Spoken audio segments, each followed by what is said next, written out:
story so far. Now, the Ombudsman is joined by Mr. Sean Garvey, Principal Officer, and Mr. Paul Mallon, Assistant Principal Officer, who are both attached to his office. And you are all very welcome here this morning to the Justice and Equality Committee. And I will shortly invite you to make your opening statement. But before I do that, I just want to remind members and our visitors to please have their mobile phones switched off. So I must also address the issue of privilege. So I must draw the attention of our witnesses to this matter. Please note that you are protected by absolute privilege in respect of the evidence you are to give to the committee. However, if you are directed by the committee to cease giving evidence in relation to a particular matter, and you continue to do so, you are entitled thereafter only to a qualified privilege in respect of your evidence. You are directed that only evidence connected with the subject matter of these proceedings is to be given, and you are asked to respect the parliamentary practice to the effect that, where possible, you should not criticise nor make charges against any person or persons or entity by name or in such a way as to make him or her or it identifiable. And members of the committee, I have to remind you should be aware that under the salient rulings of the Chair, you should not comment on, criticise or make charges against a person outside the House or an official by name in such a way as to make him or her identifiable. So with that, I'd now like to invite Mr. Tyndall to make his opening statement. Thank you. Thank you very much, Chair, and thank you for the opportunity to meet with the committee here today. Members have had the written statement in advance, and I'm not going to read it out. I think I just want to draw attention to a couple of points, if I may. The first one is that we have taken the view, as you know, Chair, that people in direct provision are in a very vulnerable situation. They may be suspicious of authority and that English may not be their first language. So asking them to complain in the conventional way to the Ombudsman by filling in a form online, for instance, may not be the most appropriate way. So we have had a series of visits. Initially, those visits were to direct provision centres, and those visits continue. They're led by Sean and Paul, along with other colleagues in the offices. I myself visit centres from time to time as part of that programme of visits. This year, the main change in characteristics I would draw attention to is that in the established centres, there has been a notable improvement in morale as a consequence of the right to work and access to shopping and cooking facilities. It had a notable effect on the centres, particularly when you visit them successively and can note the change. However, the other major change we've seen has been the use of emergency accommodation. So having reached a point where there's some improvement in the direct provision itself, within the emergency accommodation, there are a lot of major issues arising. We work as an office primarily on the basis initially of attempting to resolve complaints. So our main interest is in finding a solution for individuals rather than necessarily going on to produce written reports about each individual complaint. And the use, therefore, of the summary of our work for the year, the digest, which you've had an opportunity to see, is an important way for us of making sure that any learning from the cases that are resolved is not lost. Repeat general observations I've made in the past, which won't come as any surprise to you. As short-term provision, direct provision is fine. It's not ideal, but if people are coming into the country and need somewhere to stay briefly while their needs are being assessed, then it functions reasonably well in that capacity. The difficulty arises with the length of time people are having to spend in direct provision for two reasons which are well known to you. Lack of access to affordable housing. There are large numbers of people within the system who have the right to remain in Ireland but who are unable to satisfy their housing needs, and that in turn has meant that many more people are in emergency accommodation. So that's really the principal issue, but people, for instance, unrelated adults living four to a room for many years at a time, that's not an acceptable situation, and we continue to see that as part of our visits. The other thing I should say is that our dealings with RIAR and the Department of Justice have been positive, and when we try to resolve issues, then they too work with us on trying to resolve them. And I might, when we come to it, Chair, talk about some of the issues we've been faced with, such as access to GP services and access to PPSN numbers for individuals in emergency accommodation, so we might pick that up as we go through. But the situation is improved morale in the settled centres, a clear deterioration because of the use of many emergency centres. And I just make one final remark in opening, if I may, Chair. I have visited some of the centres which have been the subject of controversy prior to their opening. Last week I was in Lisdoonvarna. Earlier, I was in Wicklow. It's important to note in the context of the current controversy that a lot of the supposed outcomes of opening a centre in terms of integration of residents and community, the attitude of communities, have not transpired, and those centres operate, it seems to me, in a reasonably settled way. So that's just an observation. We probably see more of the centres, along with the Ombudsman for Children, we're the only independent public body regularly visiting the centres. So that's probably given us a fairly wide perspective on the work that's going on there. Thank you very much, Mr. Tyndall. And just before I open it up to members, you're probably aware that we ourselves have addressed this issue in some considerable detail in the period up to the summer recess. We had a series of 4 public hearings, and we also visited 2 centres, one that we felt would indicate maybe a better experience for those, and one that we felt might be indicative of where, less than the best circumstances prevail. We're in the final stages of the preparation of our own draft report, and we look forward to presenting you with a copy of it at the time. So, opening it up to members, the first to indicate is Deputy Jim O'Callaghan. If other colleagues would like to indicate, I'll take you down. That's great. Deputy O'Callaghan. Thanks very much, Chairman, and thanks very much, Mr. Tyndall and your colleagues for coming in. I just want to say at the outset, I think your involvement in the direct provision process has helped it since you got involved in April 2017. And I know that I found the 2 reports that you prepared very helpful. And I just want to say at the outset, I'm pleased that you're satisfied with the level of cooperation you're getting from the Department of Justice. We all, I suppose, agree, and in fairness to this committee, we know quite a lot about direct provision from the work that we've done. And obviously, if people were just staying in these centres for a short period of time, there wouldn't be an issue in respect of them to a large extent. But I suppose it's the length of time that people are spending there is the problem. In your report, you state that the average length of time for a decision to be made now in the asylum process is around 16 months. Is there anything you can recommend that would speed up that process? And what is your assessment as to what is taking that length of time? I think one of the things I've made clear in the report is that that is not within my jurisdiction.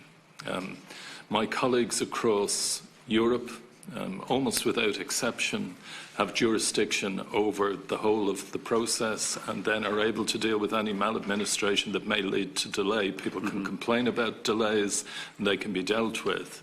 At the moment, that process is not something I can comment on in any detail. There has been improvement. Ultimately, I think a lot of it comes down to resourcing. It will need to be quite heavily resourced in order to make sure that decisions can be made more speedily. Okay. But I would be very clear about this. The decision as to whether to grant citizenship is a matter always reserved to the state. It's not a matter upon which an ombudsman should comment. But public administration is public administration. And I'm aware it's not within your jurisdiction, but if it was, would you have any suggestions now as to how it could be improved? And I'm conscious that you want to include the administrative part within your jurisdiction, and I'd support that. But just informally, do you have any suggestions to this committee as to how you think the administrative process could be speeded up?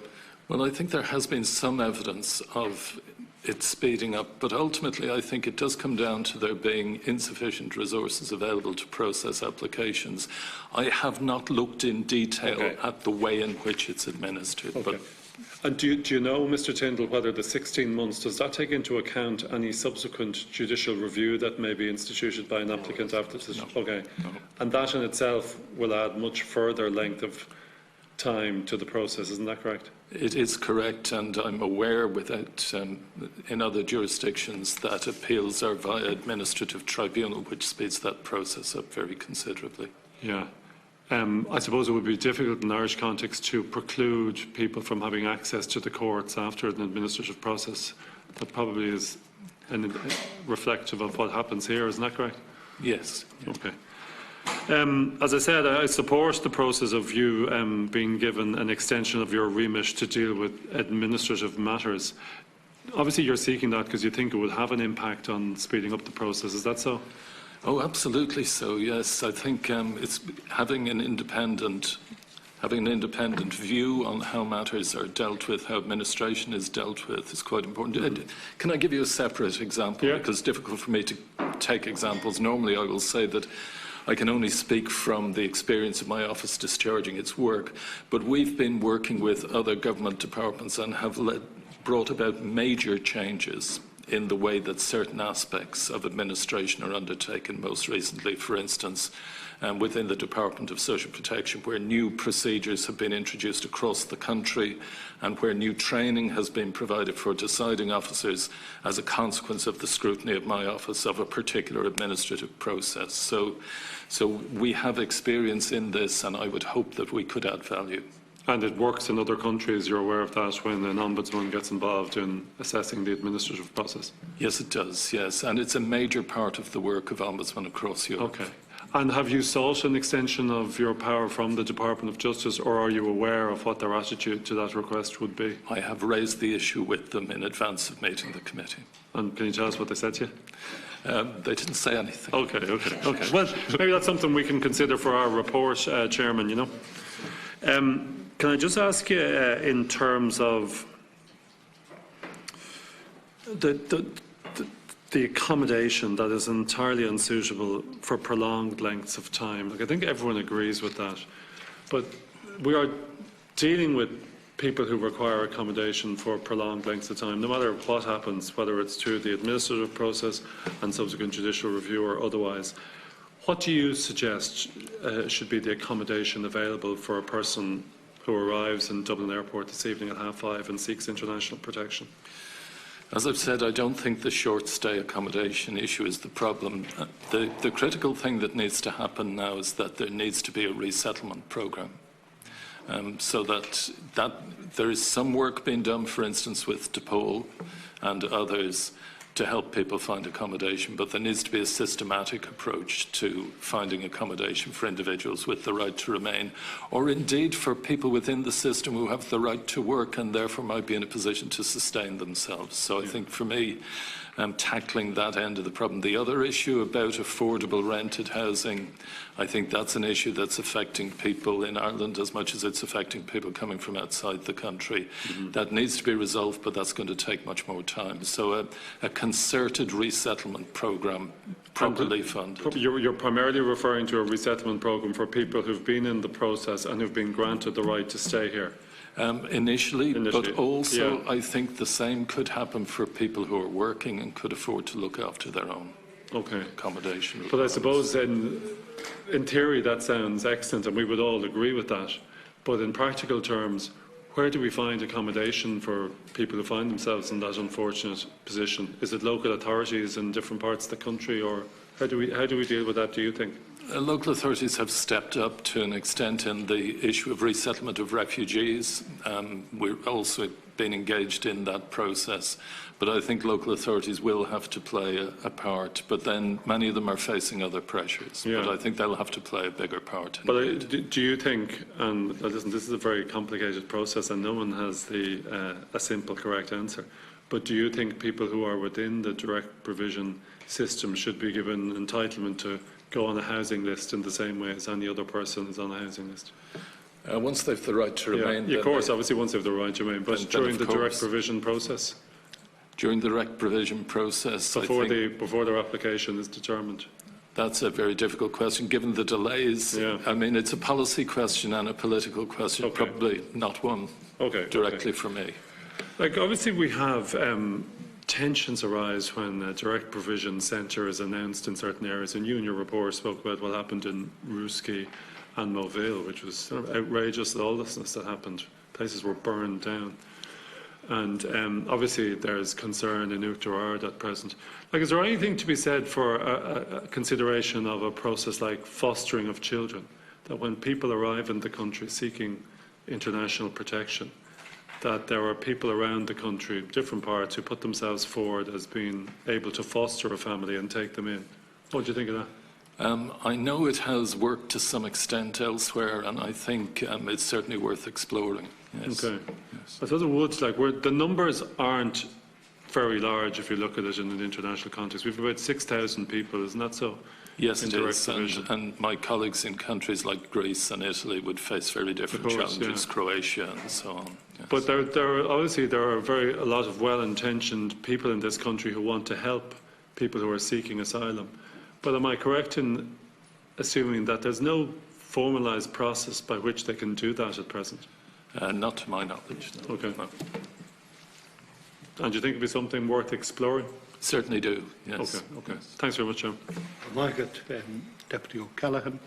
Now, the next to indicate is Deputy Catherine Conway, to be followed by Deputy Thomas Pringle and Deputy Martin Kenny. And anyone else, thank you. And you're very welcome here today. Deputy Smith, Falch Road. Okay. Deputy Conway. Thank you very much, and thank you for the commentaries, and I've read them. And just, how many direct provisions centres are there? Am I correct in saying 36? Yeah, in or around that, yes. Why is it in or around? Well, because it depends. Some people are housed in emergency accommodation, which is that facilities only take people who are asylum seekers and don't have any other function. But then, at the moment, my understanding is 37 is the current number. Let me just, if you could give me, I understand, just to clarify some issues here. There are direct provision centres. Yeah. Asylum seekers are put into direct provision centres as a short-term solution. And we'll come back to the problems that have arisen. Those direct provision centres, we have two in Galway. One right opposite the station and one in Salthill. Yeah. That's 2 of 37, is that correct? So 37. Then we have separately emergency accommodation in hotels. In hotels, bed and breakfasts, B&Bs. guest houses and so on. And that figure now is about 1,300, is it?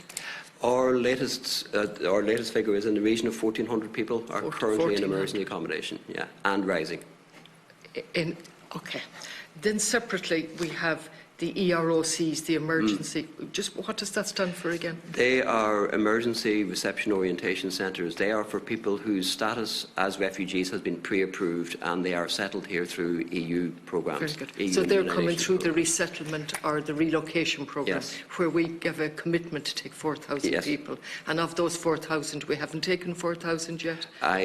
Not to my knowledge. I haven't the exact figure. We can get the figure for you as to where we are in that. It's a little higher than that, but yeah, it's certainly not near 4,000 yet. To our knowledge, yes. Okay, so they have the status of refugees when they go into the RCOGs. The EROCs, yes, they have. EROCs. Yeah. EROCs, yeah. Okay, right. Now, I think the Ombudsman has been very clear in saying that what was short-term, and certainly I don't have a difficulty with direct provision for short-term. We have obligations and we have to receive people who are seeking asylum, and we must do it in a human way and a humanitarian way. The problem has arisen because the short-term provision has become long-term provision. Now, how long are we housing people, asylum seekers, in emergency accommodation? Has that already become long-term? Well, again, to our knowledge, there will be people currently there who have been there 8 months, and that's rising because those people have not yet been relocated elsewhere. So there will be a number of people in emergency accommodation for 8 months. Who are there for 8 months? Yeah. And then, in relation to the number of people who have actually got status as refugees and remain, I think the figure is around 700. Well, our latest is in the region of 950. 950. So that's actually gone up as well. Yeah, we can confirm these figures for you. I'm not holding you to one or two little figures, but I was down at 700. There's a considerable difference between 700 and 900? 900. And you're saying 950 today, is it? About 900 was Okay. the ballpark figure. So, who have status Yes. but have no place to go? Who remain in direct provision. The main and direct provision, many of them for a very long time? Again, we don't have status on how long people with papers are in direct provision centres. RIA would have Who would status. have that? The Department of Department, Justice. yeah. So that would be significant to find out how long people have status and remain in there. Then separately, we have residents who are seeking asylum for longer than 7 years, isn't that right? Do you have figures on that?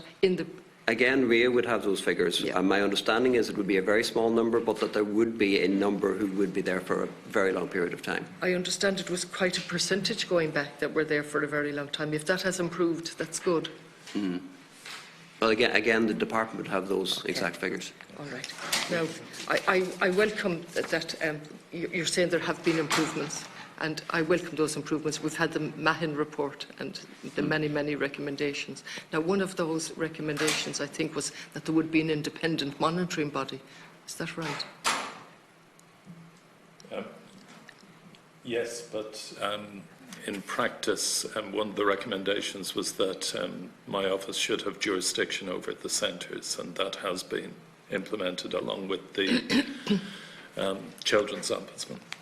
So, in effect, you're the independent monitoring body that was recommended. We're the only independent agency, along with the Children's Ombudsman, who regularly visits the centres. Lovely. Now, so we have, in practice, we have taken on that role. okay, and you're happy with that role, and you have adequate resources?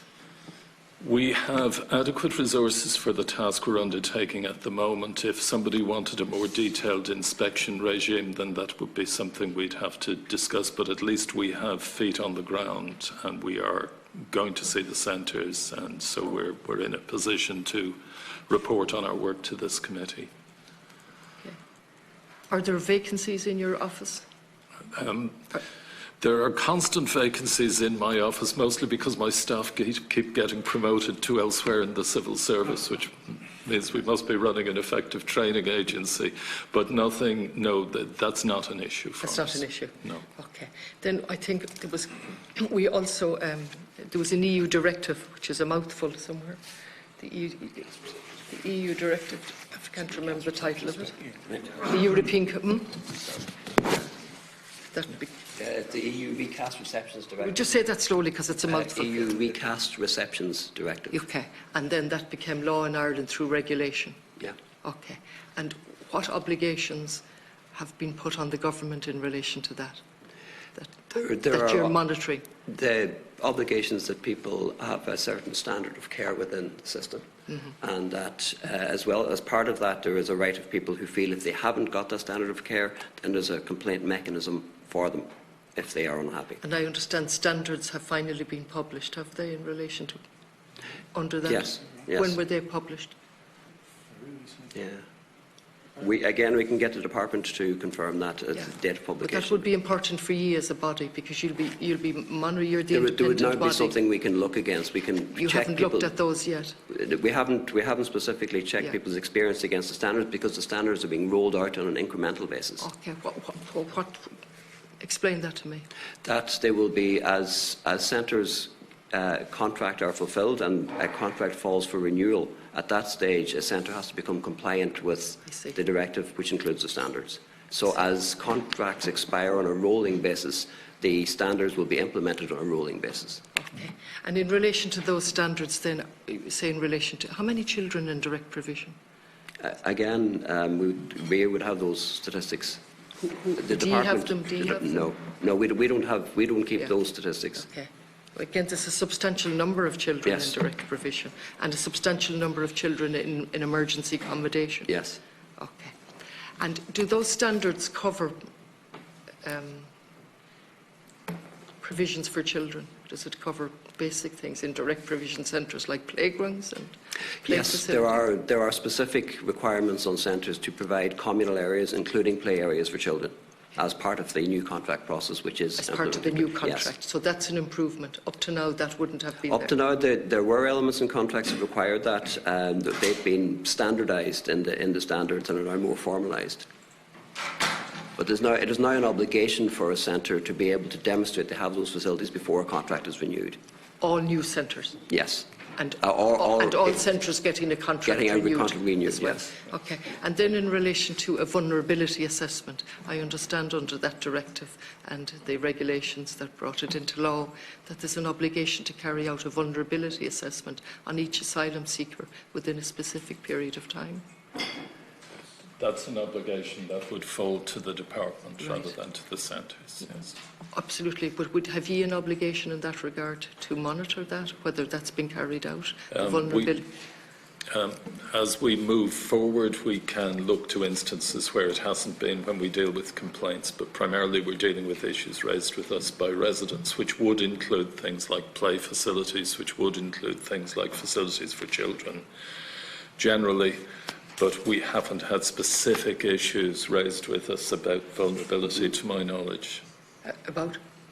Vulnerability. Well, you see, I welcome the positive changes, and I come from Galway, and I'm fully aware of the controversy in Galway. I'm fully aware of a housing crisis as well. So if I have a chance, I might come back afterwards. I don't want to take other people's time. But the Department of Justice, every step of the way, has been forced to bring in changes. That's my opinion. I don't expect you to, but forced to bring in changes. And so here's something very important, a vulnerability assessment by law. So I'm wondering, your office is the independent monitoring body now for that. So as I understand, no vulnerability assessment has been carried out to date. Well, that's something we'll take away from here in our meetings with Rio. Very good, very good. Now, you talked about expansion, and my colleague here mentioned that you'd like to see your role expanded to cover the administrative side. Can you just tease that out a little bit for me, please? Yes, certainly. The decision on asylum ultimately has to be a matter for the Minister, but the way in which it's administered is part of public administration in the same way that most of the activities that I deal with are part of public administration.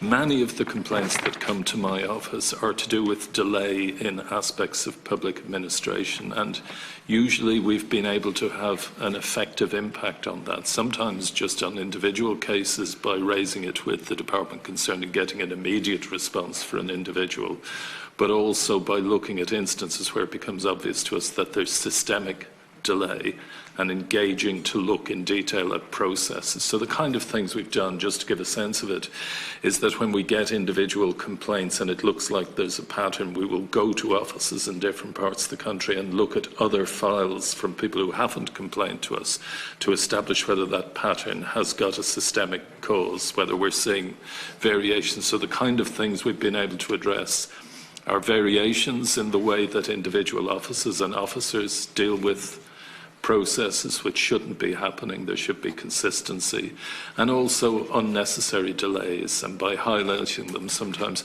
And to be honest, on occasions, departments and agencies are happy when we highlight the need for change, because it gives them the momentum to bring about that change or to find the resource they need in order to implement that change. Yeah.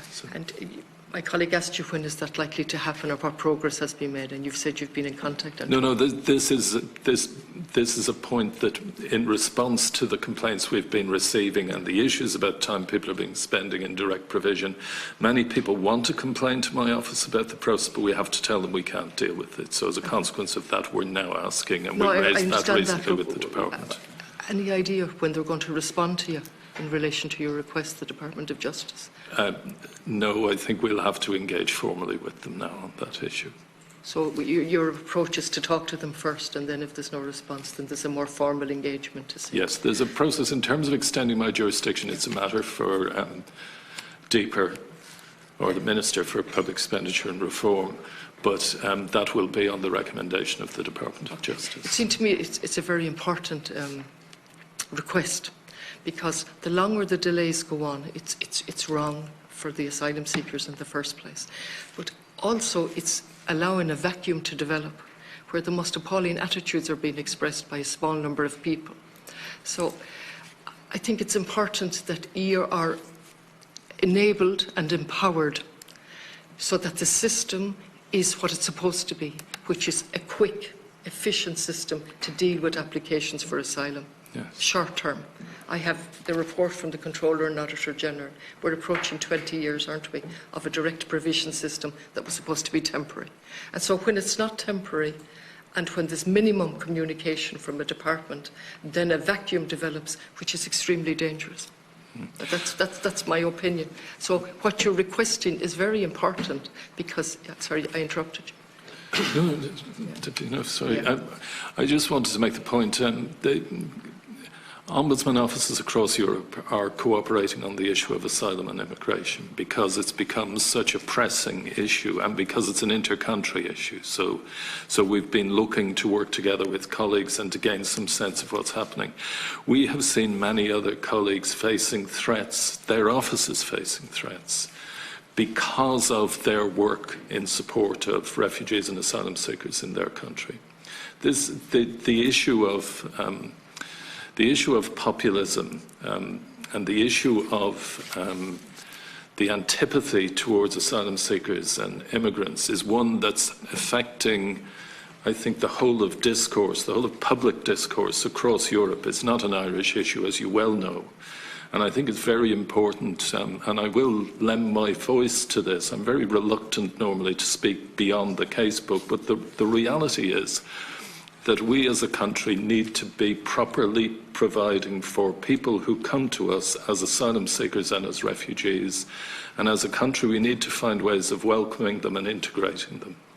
And I think our work as an office will be directed towards dealing with them, the issues they're facing, and helping them to find their way to integrate into our communities.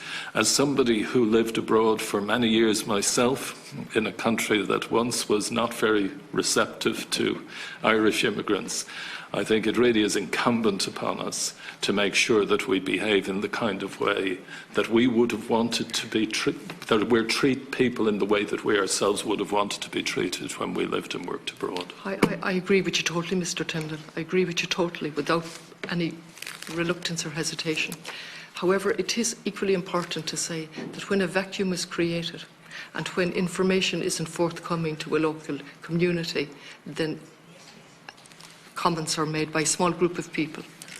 So there's a role for us as politicians, there's a role for your office, and there's certainly a role for the government and the department in relation to...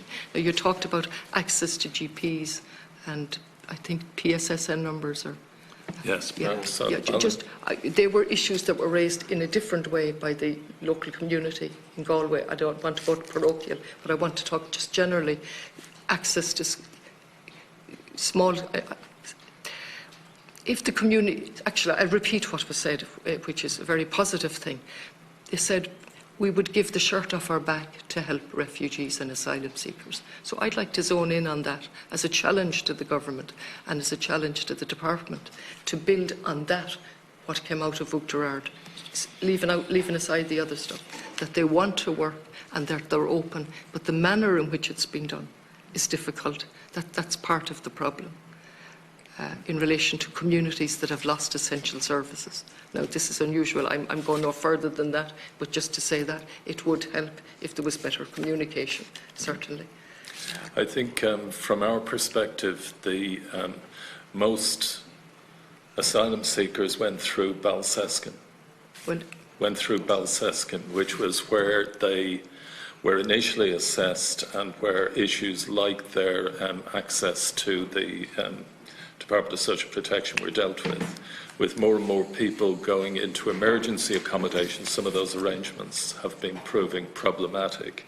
And so some of our work, we have been working with people in the emergency centres, and some of our work has focused particularly on that. And maybe Sean could, with your permission. The normal process is that asylum seekers will go to the Balseskin Reception in North County Dublin, where they are initially screened, which, as Peter says, includes getting access to relevant services within the Department of Social Protection and the HSE, including a medical card and PPSN number, and optional health screening. With the increase in numbers seeking asylum and the need to recourse to emergency accommodation, a number of people have gone directly to emergency accommodation and have not had that initial screening, which means they arrive in the community without having access to GP services or medical card. As Peter says, we've been working with the HSE and the department to ensure that processes are put in place on the ground so that when people arrive in the community without those services, that in as short a period as possible, they get access to those services. The normal process is that they have pre-arranged access before people go to the community, but with a number of people going through emergency, that isn't happening at the moment in all cases. And just directly related to the number of people in emergency, we have 950 in direct provision who shouldn't be there. Yeah. So Yes. the numbers are astounding. One is nearly balancing the other. Yes. In terms of the increase in numbers, that goes up and down. I've looked at the graph over the last number of years. There have been different times where we've had more or less coming to the country. Well, the last 2 years... They're not huge numbers. Well, the last 2 years in particular, it's increased up in the region of 50% compared to 2 years ago. So it Compared has to been 2 years yeah. ago. And did you look back further and look at since the direct provision was brought in terms of the graph? Well, it's because our remit was clarified with effect from April 2017, so we've been involved in it from then. I think perhaps if you look at the graph, it's up and down from 2000. And finally, in relation to visits, are your visits unannounced? No. How many do you...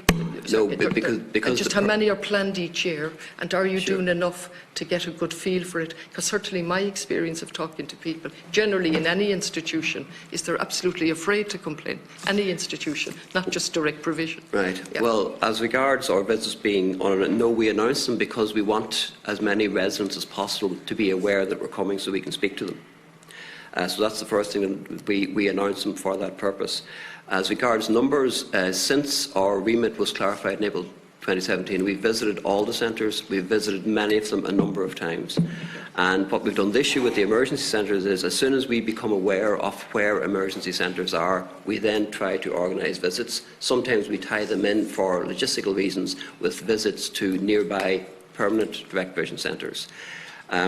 Your point on people expressing a fear of complaining has been made to us many times, but we would have to say, on the basis of what we have seen when we've gone to the centres, is we haven't seen any evidence of anybody being persecuted as a result of engaging with us.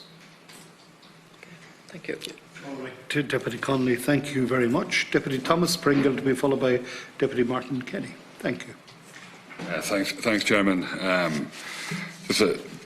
As I say just before I start, the first asylum seekers came to Donegal town in 2000, and I was involved in the asylum support group in Donegal town at that time, so I've been involved through the whole process, the length of time asylum seekers have been here. And it's very interesting that the problems that were raised in Donegal town at the first meeting before the asylum seekers came were the exact same problems that have been raised in wherever it is in Galway, and indeed in Moville and Donegal a number of months ago as well.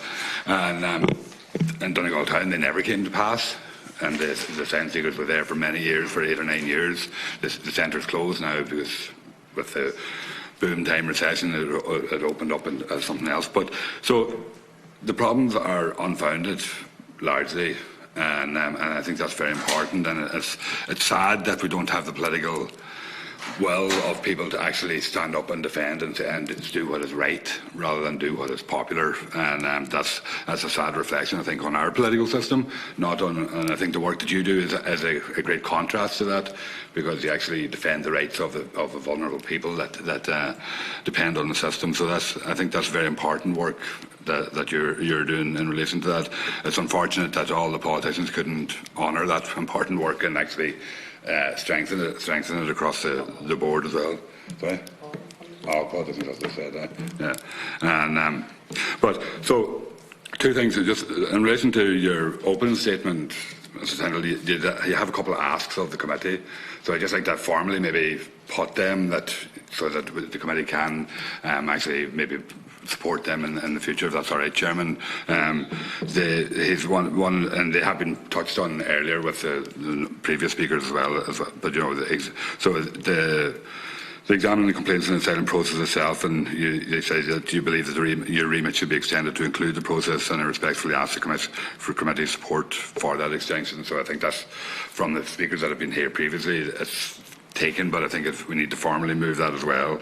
And then further on, you say just in the last paragraph, you would call on the Minister for Justice and Equality to ensure that the RIA is adequately resourced to fulfil its obligations under the directive, which is the EU Recast Reception Conditions Directive, and so that the current practice of accommodating people in entirely unsuitable emergency settings quickly becomes a thing of the past. And I think we've formally put those on the table for the committee at some stage to deal with it. A couple of questions now, just in relation to the existing system. Some of the questions have been dealt with already in relation to by other speakers. You were talking, Mr. Garvey, just about that the centres should have play areas for children and stuff like that. That's the existing reception centres, or the established reception centres. Would that apply to emergency centres as well? Or? Well, an issue with the emergency centres is that people don't get access to the same level of services that they do in the permanent centres. And that is one of our main concerns. Right. But I'm thinking particularly about, I don't know if it's one that you're aware of, but there is an emergency centre that's recently opened in Donegal, in Port Salin. And it's a very isolated area, and there's no play facilities available for the children either. And the residents are having great difficulty in organising transport to play facilities to allow the children to have that access. And I'm just wondering, is Port Salin on your radar? It's on our radar. We haven't been there yet, but we plan to go. Okay. I think that would be important, and because there's some difficulty there. And just in relation to, you say you visit the centres and that, and you try and talk to the staff. Do you have interpreters? Do you bring interpreters with you? We don't, because we don't have that resource. Right. Now, I'll make two distinctions. Is on the small number of EROC centres, emergency centres, it happens that in our staff we have an Arabic speaker. Right, okay. So that works very well for us. Okay. We don't have that facility for other areas. So what happens is, generally we have found that we haven't had any issue in communicating with any resident. If a resident doesn't have English as a language, they will speak to us through a friend or somebody like that. Okay. And we have found that has worked for us. But we don't bring interpreters till we don't have that service. Right.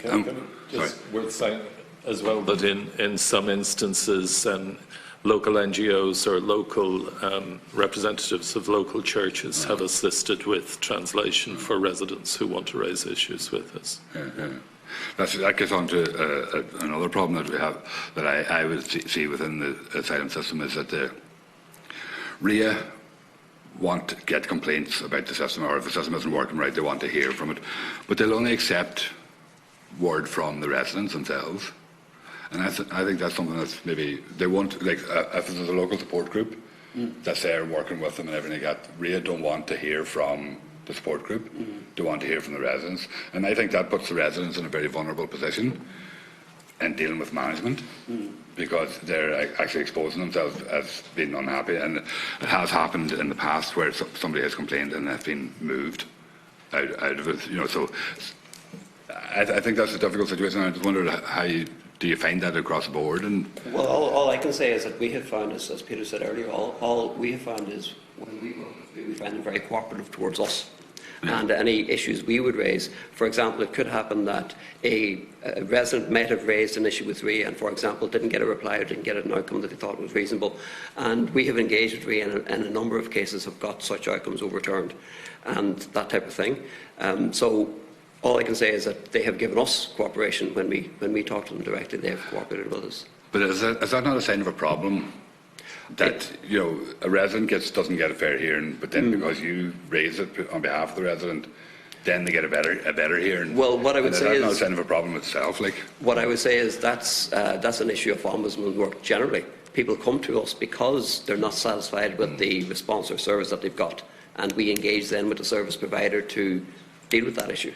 So we would deal with our complaints we get from direct provision residents in the same way in that regard, is that if it's a complaint about a service provider, in this case RIA, we will engage with that party to see if we can bring about a resolution.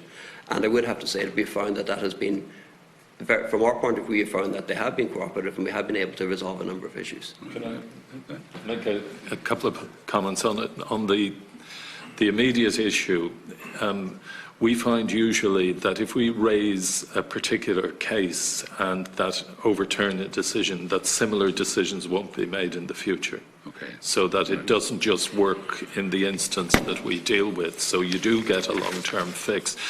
The second point is we do talk to NGOs, and we do talk on the ground to representatives of any groups who make themselves known to us. But if individuals want to bring to our attention issues, support groups, they want to bring to our attention issues about direct provision centres, obviously there are issues around the privacy of individuals, but we can take them into account in our visits so that we can be aware of them and take them into account. But the second point is that I have the power to investigate on my own initiative. Right. So that if issues are drawn to my attention about which I haven't got a complaint but which are serious issues of concern, well, there's nothing to stop me investigating that. Okay. Well, that's useful to know. I think that there is a problem with local support groups. Like, I mean, the RIA support the establishment of local support groups, but then actually don't support the local support groups and the work that they're doing in terms of providing assistance to asylum seekers, and I think that would be important. You were talking about the getting medical cards and stuff like that there as well, and that people, and that's interesting because there is a number of people I would know that haven't got medical cards and that there. I mean, who do, in your view, is responsible to actually make sure that the asylum seeker gets a medical card? Well, ultimately, it's the HSE. Yeah, but like, I mean, for an asylum seeker, say to lands in Portalan, using that as an example, it could be anywhere in the country. They have to make contact, and they haven't got a medical card. They have to make contact with the HSE. Well, it should be. Should not the Reception and Integration Agency have a responsibility? Yes, they do have a role in that. And as I said, the normal process would be that when people go through the reception centre in Balseskin, we arrange for access to medical cards. That makes sense, yeah. So with people who are dispersed to emergency centres and don't have that, we engage with RIA. And between ourselves, RIA and the Health Service, we have got local access in particular communities where people have arrived without medical cards. Yeah. But ultimately the responsibility lies with RIA. Yes, RIA to arrange through the HSE for the provision of medical cards, and we facilitate that and like to think that we've had some success in that. Do you find that the RIA accept that responsibility? Well, they accept that they are responsible, yes. Our concern would be that a person doesn't get a medical card as quickly as we think they should. But to answer your question, yes, we do accept that. In our view, we accept the responsibility. Our question is how quickly it gets implemented. Right, okay. Just checking my questions here to see if I covered them all or what has been done earlier. No. Oh yeah, as has been touched on briefly earlier, but the question of resources for your own office, if responsibility is extended, you would have to enter into negotiations with, as a Department of Justice, would do that, or deeper? It would be with both. Right. Deeper have to make a decision about resourcing levels, but when we've taken on new responsibilities up to now, we've always successfully obtained the resources we need in order to discharge them.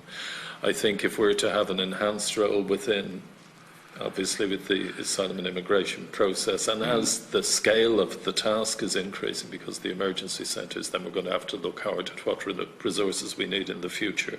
But for the moment, we were resourced to do the work, and we're managing that workload. Okay. That's all, Chairman. Thank you. Okay, Deputy Pringle, thank you very much. Deputy Martin Kenny, please. Thank you very much, Chairman, and thank you for your contribution. It's I suppose one of the key issues that we have coming up on a continuous basis around the country is in relation to how this asylum process is dealt with and how we progress it. For many, many years, we've had tensions, and as you've rightly pointed out, when actually the system is up and running in an area, although there have concerns and the asylum seekers may have concerns about their accommodation and different things, the stuff in the community and that never comes to pass. It's never an issue. I think it's important that we make that very clear. A couple of the points I just wanted to raise with you in regard to families in particular. In many cases, you have families where they're sharing the one room, or you're sharing very cramped and difficult space, and they may arrive. I remember situations where they'd arrive and stay in a hotel room, and perhaps a husband and wife and 2 small children, and by the time their process is through, they're teenagers, and they've gone through the whole process of living in this one cramped space for a long time. And you know, I remember one woman talking to me about how during maybe the little bit of rebellious early teenage years, that her daughter actually had much better relationship with a neighbouring woman down the corridor than she had with her own mother. And that type of situation where you have, not just for the family themselves, but for that you have so many families in such close proximity, and the tensions and the stresses and strains that puts on. Well, what responsibility do you think the Reception Integration Agency has around that and around resolving that? Yeah, I've made it clear that the short-term use of such accommodation is acceptable, but can any of us imagine what it would have been like to raise our families in a hotel room? You know, that's just an entirely unsuitable medium or long-term situation to put people in. Or similarly, meeting people where the situations where you have 4 unrelated men sharing a room for many years, possibly from different countries, possibly different cultures. It's just not suitable for long-term, and getting people into housing quicker, both by processing asylum applications more speedily, and also by having a proper resettlement programme once people have got their status. I think those things have to happen. The other issue in regard to the new circumstances that has arisen in recent times, that people in the asylum process are allowed to work now and can gain employment, I think has been one of the most positive things that has happened. And for a number of reasons. Many people who were in the asylum process did work before.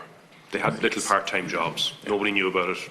A little bit of cash in hand, and and the people that employed them were delighted to have them. And and it was good for their mental health and good for everything around. However, it made them more hesitant to issue a complaint or to say anything about where they were, because they felt that they were outside of the law strictly.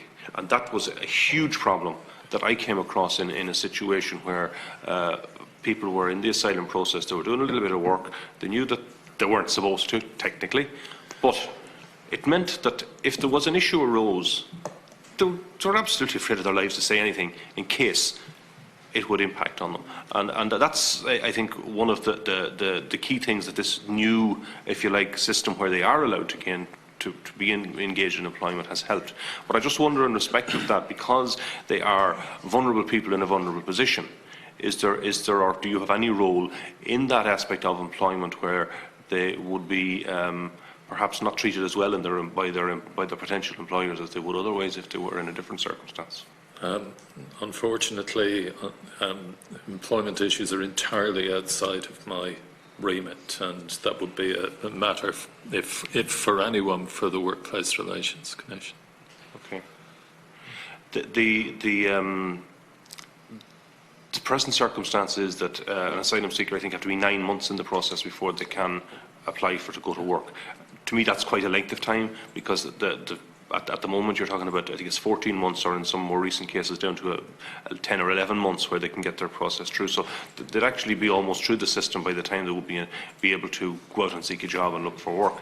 And in many cases, the work they're looking for is low-skilled employment, perhaps working in hotels, or the leisure industry, we'll call it.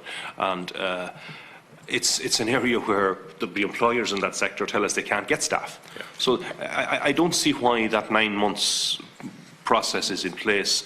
Could you have any influence in respect of that there could be circumstances where that could be shortened and could be dealt with in a better manner? I mean, it is a decision ultimately for the Minister and for the Government to decide, so very much in the political sphere. So I'll have to confine myself to the comment to say that seeing people being able to work has given them a dignity, it's given them an income, and it has hugely improved morale. So if more people were able to work, you would have to assume that those beneficial effects would be more widely spread among the people in direct provision. The other question I just have in regard to where the different people come from. Reference is often made to people from Africa being different to people from other places. No, I think that's a nonsense. However, it is something that's been put out there.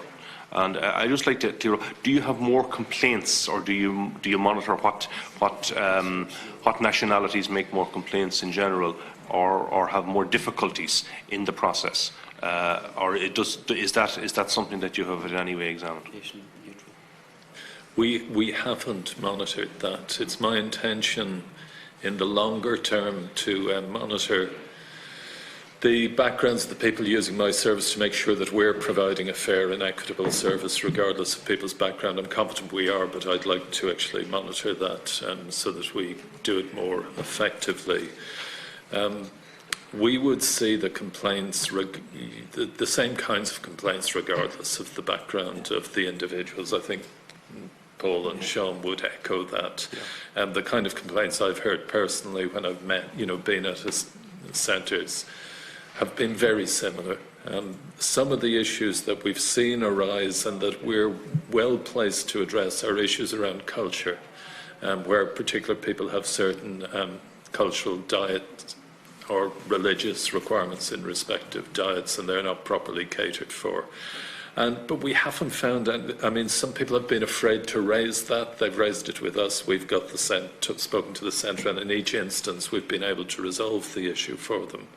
So there may be particular issues for people from backgrounds, but not as a result of, is there a difference in the complaints or the experience of people from Africa? Not in dealing with us, there hasn't been. It might be worth saying that my office has developed particular links with the Office of the Ombudsman in Malawi, and there are significant numbers of people from Malawi have come here, so it's given us a particular perspective and insight which has been very helpful to us in doing our job. Yeah, that's something I was also going to ask, is do you have much contact with the countries from where these people come, or where a lot of people would have come from, or do you try and learn experiences from other places, and what level of contact do you have throughout other European countries as well, as to how the situation is evolving there? The International Ombudsman Institute has 200 members in more than 100 countries worldwide and works very actively as a network. It has networks within each region, so Africa, Europe, Asia, and so on. I'm the current president of that institute, so our office would have very extensive contact with ombudsman institutions elsewhere. And as I say, a lot of work is being done within the European ombudsman community because of issues about asylum flows, which of course people are landing in one country, coming to another and so on. But we also have contacts with the African Ombudsman Network, which is another, as we've said, source of refugee flows, and that gives us an insight into the situation in people's own countries. From time to time, we're also able to use the network to support people here who've got problems with an administration in another country. So it's quite important for us to be networked. Gives you a real perspective on the issues as they affect Ireland, because you can see them in the global context in which you have to look at asylum and immigration. Are there issues in the context of that where you may have, we'll say, a person or a couple of people from a particular country living here in Ireland, and they have a family member that are also seeking asylum, but perhaps in a different EU jurisdiction, and I've come across one situation only, I have to admit, where they have been trying to see, is it possible to bring the family unit together, and do you have a role in that, or do you have any advice in respect of that? So far I understand it's not allowed, but... No, we're specifically excluded from it, from having a role. Thank you, Chair. Okay, Kenny, thank you. The next is Senator Frances Black. And just for Deputy Smith, just to explain, I have to bring the members first, you understand, and I apologise, but I have to stick to the procedure. I'm sure I'm used to it. I'm always Paddy last. Well, we don't intend to do that to you, but I'm sure you'll be the good wine today, no problem. Senator Frances Black, to be followed by Senator Niall Ó Donnghaile, and by Deputy Breed Smith, who, by the way, will not be the last because the chair always goes last in this committee. You will be before me. Frances, please. Thank you very much, Ciarán. And thank you very much for your presentation and for the reports also. And I think the oversight of your office is important. And I also support it being extended to cover those other administrative matters. I just want to follow up on an answer that to Deputy Connolly, the question on the vulnerability assessment. And I've read replies to PQs on this, but they seem to just describe a basic medical screening that's carried out in the Boskin Centre. But a full vulnerability assessment, as legally required by the EU directive, it should include mental health and sexual abuse, and it's not just a physical check. So I'm just wondering, maybe this is something that you could follow up with with the RIA, and I was wondering what you think of that. Yeah, yes, is the straightforward answer. We meet them regularly to discuss the issues that we're encountering, and we will bring this to our next meeting with them. Okay, because and report back to the committee subsequently as to the discussion. Yeah, I mean, in my experience when we went visiting the direct provision centres, I found that mental health was one of the biggest now issues that a lot of the clients talked about. Could I just ask you, could you kind of talk us through, in very kind of simple, straightforward terms, how a standard interaction between your office and a centre works? And if you could pick one centre and just tell us a little bit about how often you're there, how many staff attend, how are the meetings carried out? I just want to kind of get a clear understanding of how it all works. Well, I'll respond, Senator. We have a programme of visits where over the course of the last couple of years, as I said earlier, we've visited all the centres and some of them more than once. What we would do is we would contact the centre a week in advance and alert them to our visit, ask them to display our visit on the notice boards and bring it to the attention of residents so that we can have the maximum number of residents who want to speak to us there on the day. So we will come along and we will speak to the residents as they want to speak to us. Generally, we would set ourselves up in some open area within the centre. And we found that's useful because we would be satisfied then when we announce a visit that centres do inform residents. But for some reason, some residents don't know we're there. It's on the notice boards, sometimes notices put under people's doors and so on, but there will, in our experience, regularly be a number of residents who don't know we're there until they physically see us on the day. So that's why we set up in communal areas. We also then, if people want to talk to us individually, we will have arranged for a breakout room. We can go and have private conversations with people.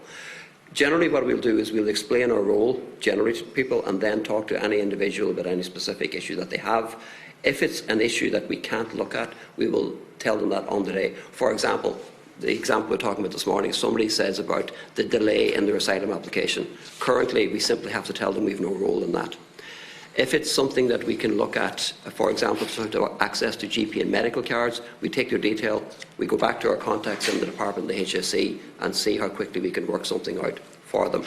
If there are centre-specific issues, for example, relating to food, access to cleaning equipment for rooms and so on, we always meet centre management after we meet the residents and we explore those issues.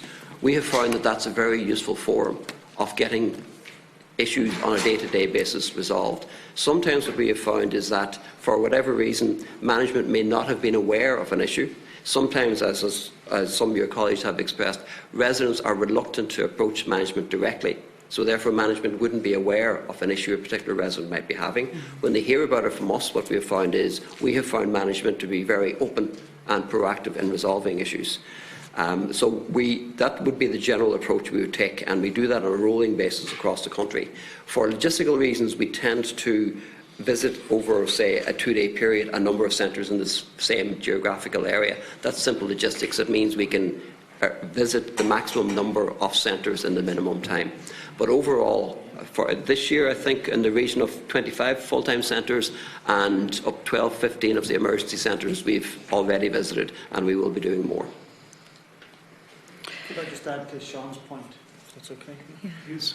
In advance of our visits, we also notify the key NGOs in the area of our visit and ask them to inform any residents they're dealing with of our visit. And we also ask centre managers to alert any of the so-called Friends of the Centre, which are voluntary and community groups that work to varying degrees across the direct provision system. Yeah, this is also to maximise the awareness among the residents of our visit, and also if people are reluctant to talk to management, that they have a conduit through which they can raise issues that are brought to our attention. We've also varied our times as well. We visit at various times of the day, from morning, afternoon, evening time, as our visits have evolved, particularly with the right to work. There's no point in being in the morning in a mail centre. So. Yeah, we try to be there when the maximum number of residents are present. So as Paul says, particularly in centres where a lot of people are working, there's no point us being there in the morning. There'll be nobody there. So we would arrange those visits in the evening, all to maximise the availability of residents who want to talk to us. Mm-hmm. Yeah, I suppose, you know, I mean, do you always contact the management and let them know? Yes, always. That's, always. Okay.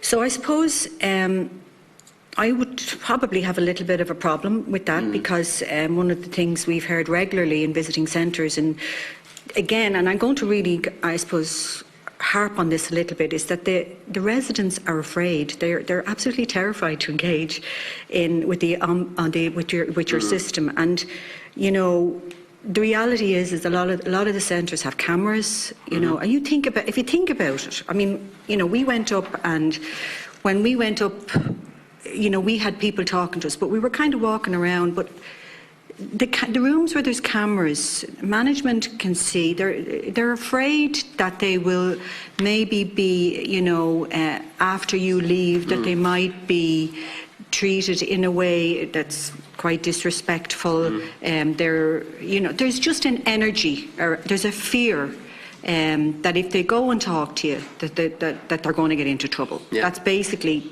the reality. And they're afraid to go into the rooms where the interviews happen. They're afraid that they'll be targeted a troublemaker. Yeah.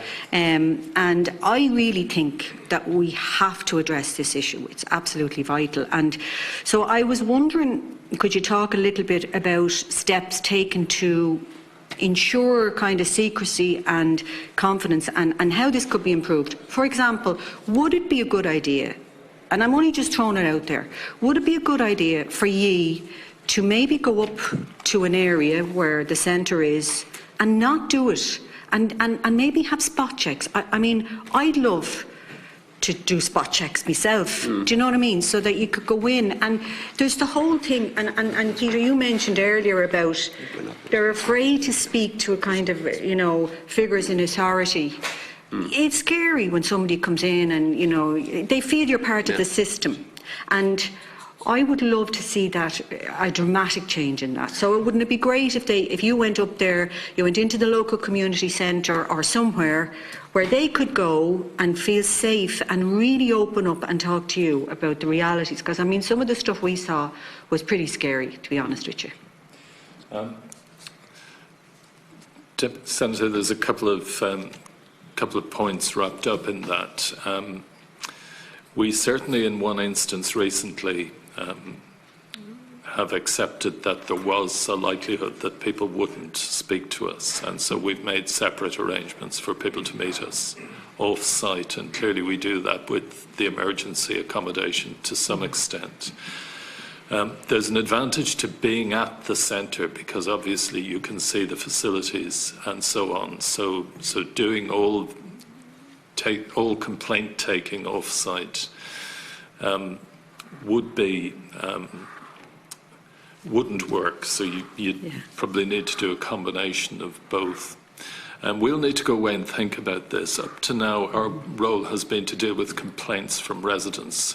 We've become the de facto inspectorate because there's nobody else doing it. Yeah.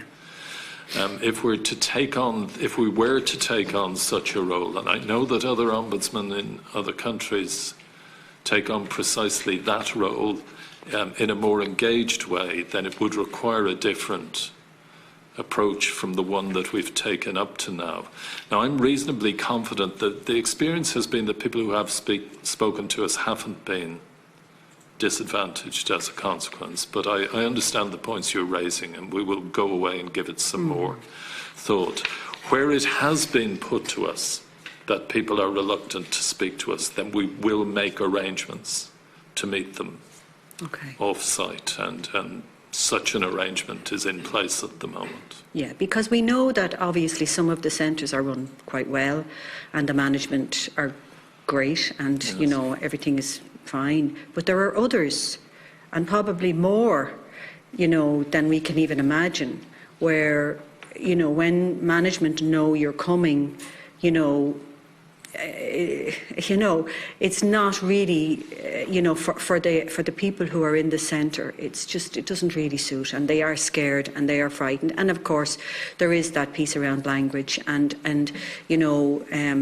it's very hard when you're in.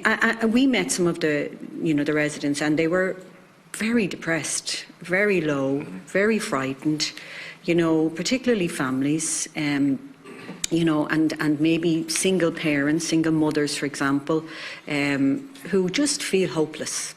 They just want to get out there and do some work, but they want to be able to talk about what it's like for them. With regard to children, would your role, can you meet with children? No. No, okay. The Children's Ombudsman also visits the centres. And do they contact management beforehand also and let them know that they're coming? I wouldn't know. That's fine, okay.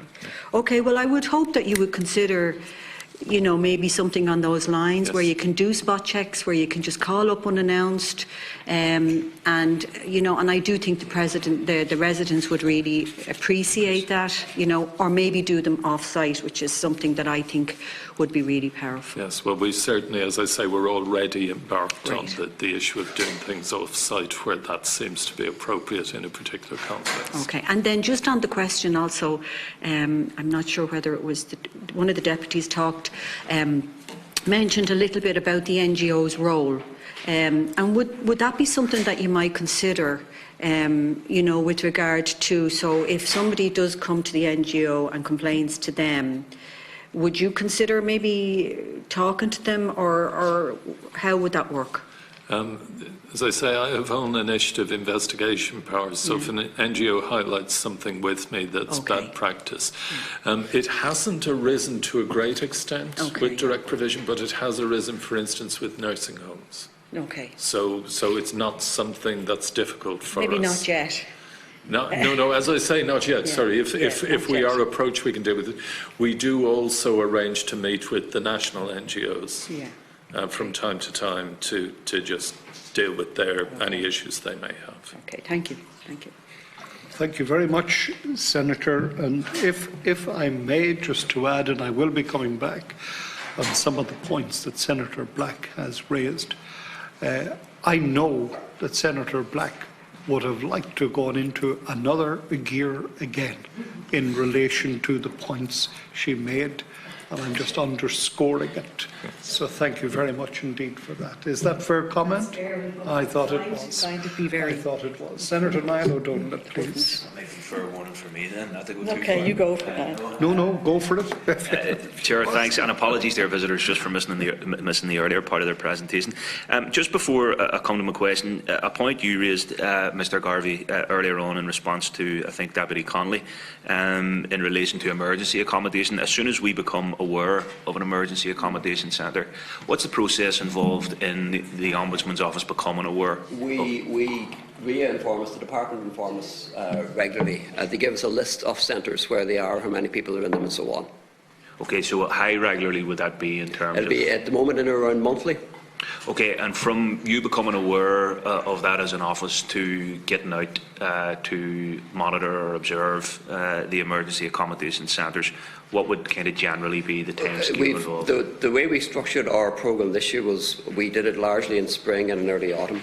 We tend to avoid winter generally just simply because it can be difficult, road access and so on, and we tend to avoid summer because the there tends to be relocation within centres of population over the course of summer because of school holidays. So we have found that we get the higher attendance of residents when we visit in spring and autumn, so that's what we've been doing. So we've just completed our programme this autumn. There's a small number of centres we intend to follow up on, or that we haven't reached yet, that we'll be reaching, but we've had more or less done now. So once we become aware of where centres are, then we can schedule a visit that, generally for logistical reasons, as I said earlier, we will try and maximise the number of centres we cover in the one trip. So the ones that are geographically close to each other. Okay, but if you become aware of a centre, say in the winter, are you not going to visit it until the spring? It would depend. That hasn't happened yet, because the emergence and the use of emergency centres is new. So as Paul said, we evolve our process as we go. So that is another evolution we will need to look at as to whether we need to visit centres quicker once we become aware of it. Yeah, well, I would commend that to you, because it probably says all that needs to be said when you state that part of the reason you don't go to some of these places is because of road access. And you know, we're able to say with the benefit that we have, we'll not go because it's tricky in the winter, but these people are living here, and one of the big problems we encountered when we met with people living in these places was the issue of travel and being able to access transportation in and out of these places. So I would commend you to look at that and have a think about that, because certainly from what we understand as a committee and from everything you've said this morning that I have heard, there's no shortening in these centres. They're not reducing, it's actually the opposite. So the likelihood is that there is going to be another centre pop up this winter, maybe more. So I would suggest that, with the greatest respect, and I'd say this, that you make it a priority as soon as you can to get out and see those.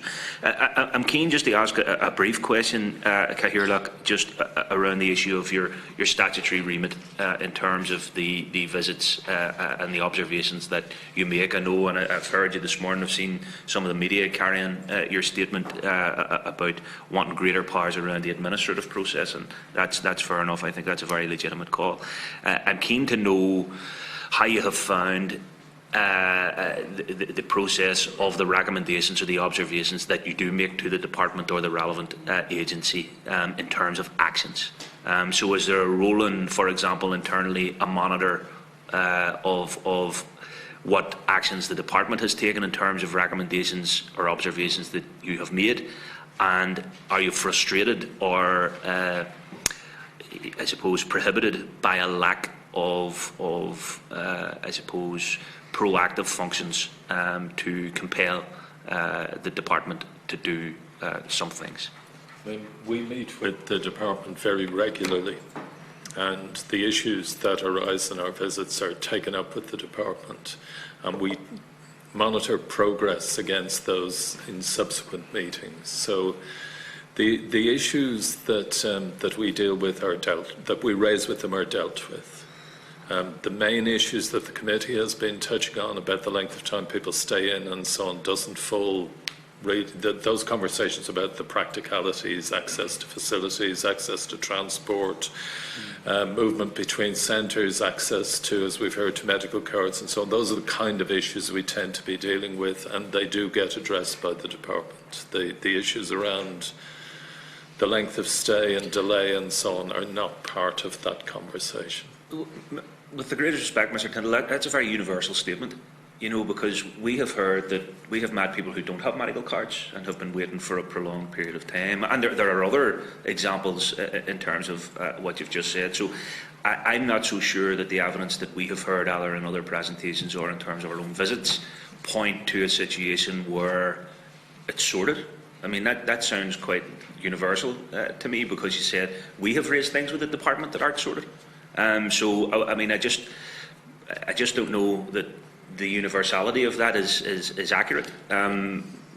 So my question is coming from a very sincere place in terms of trying to further enable your work and your remit in terms of what you're doing. I think the frustration here probably across the board does rest with other agencies and with the department in terms of where people are finding themselves in these situations. What I would like to see and hear from you is if there are instances where you are consistently identifying a problem, and whether it's residents themselves, whether it's politicians, whether it's NGOs or agencies are identifying problems, if they aren't being properly addressed or rectified or sorted by the department, how do we then collaboratively, if that needs to be the case, ensure the department and government rectify it? Because all of the, well, not all of the evidence, fair enough, there has been some significant progress made in some fields, to be fair, but there is quite a substantial amount of evidence, particularly in emergency accommodation, that points to these issues not being resolved. And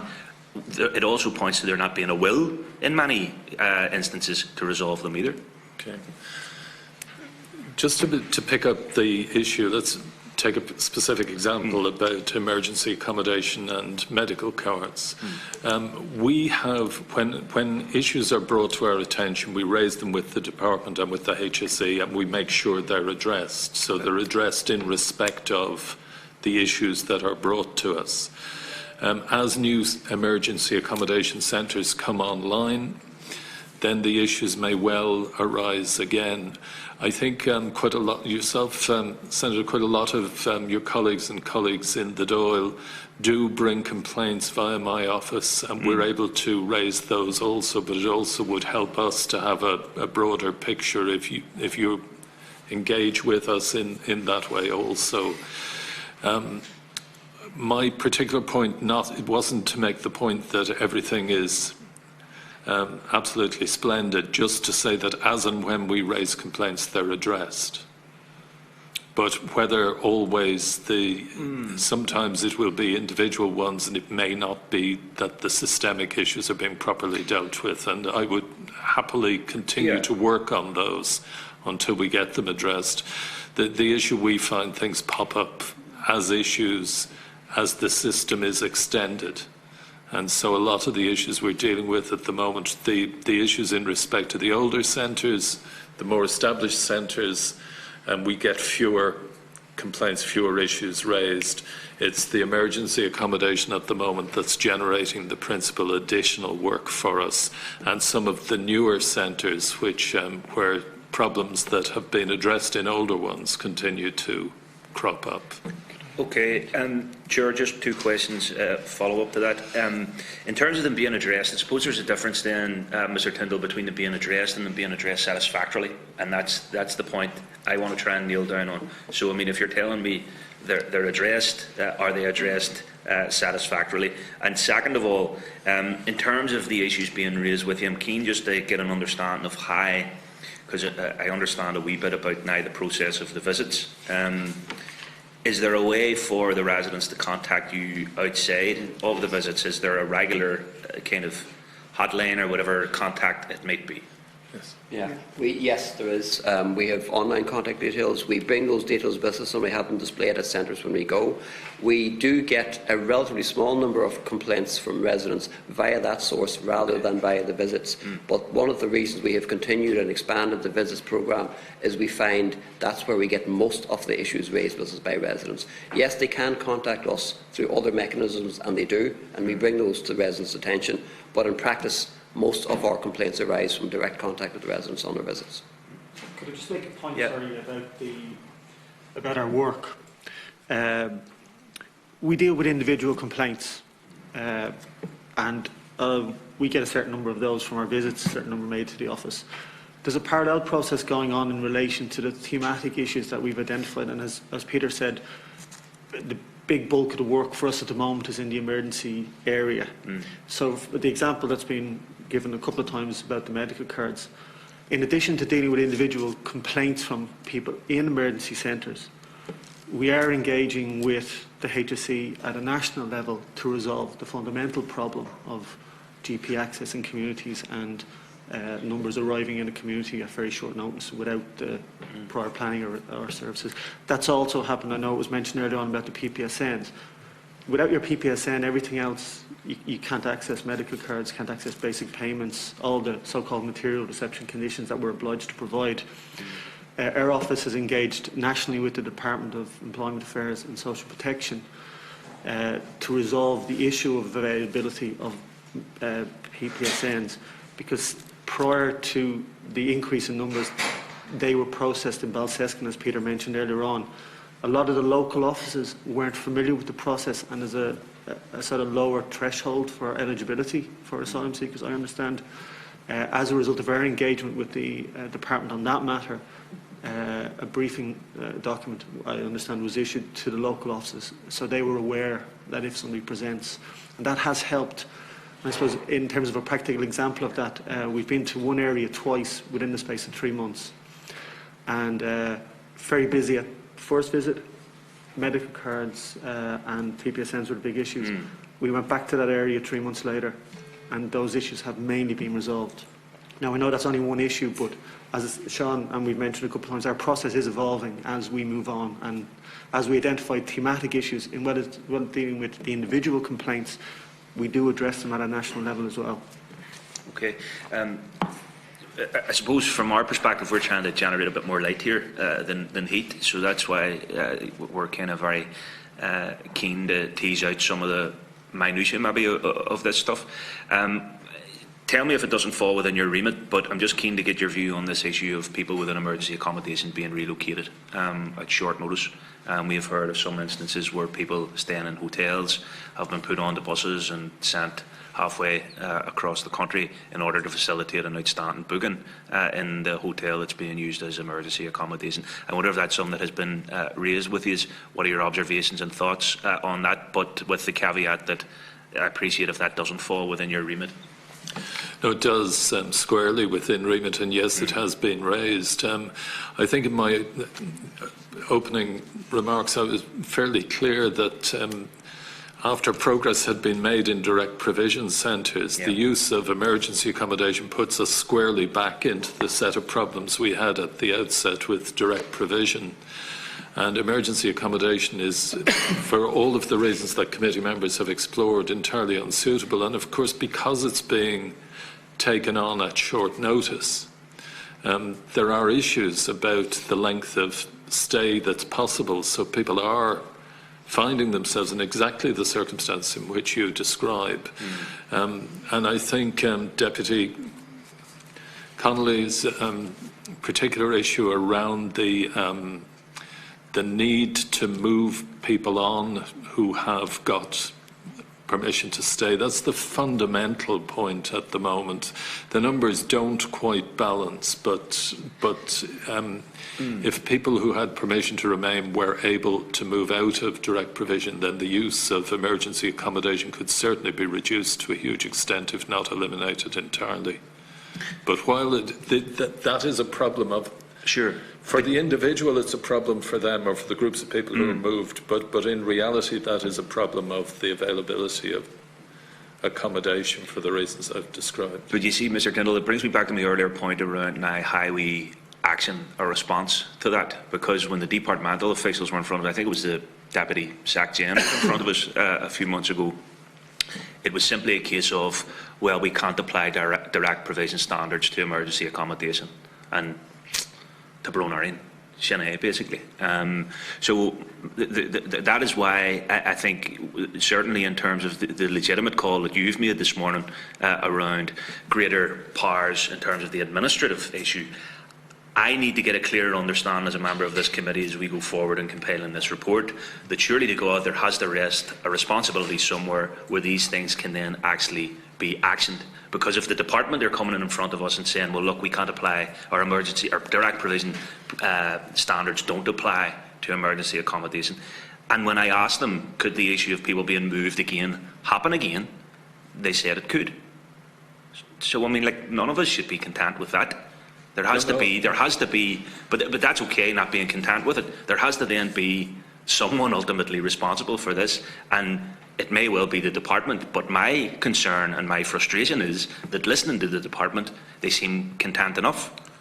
I mean, as I've said, the only medium-term solution to this is to have an active resettlement programme for people, initially those people who have permission to remain, and ultimately, potentially, for people who have the right to work and who might be able to meet the costs of their own accommodation as a consequence. There's no, as long as emergency accommodation is used, the problems that you're describing, which are real problems, will continue. And essentially, we've gone back to the situation we had before direct provision was improved. So things like the play facilities which have been talked about, things like the ability to cook. All of those issues have been lost by the use of emergency accommodation, and the only way to get around it is to resettle those people currently in direct provision in the short term to make room for some of those people who are having to use emergency accommodation. I can't see any other practical solution. Well, Chair, I've finished, but the other option is to build more housing.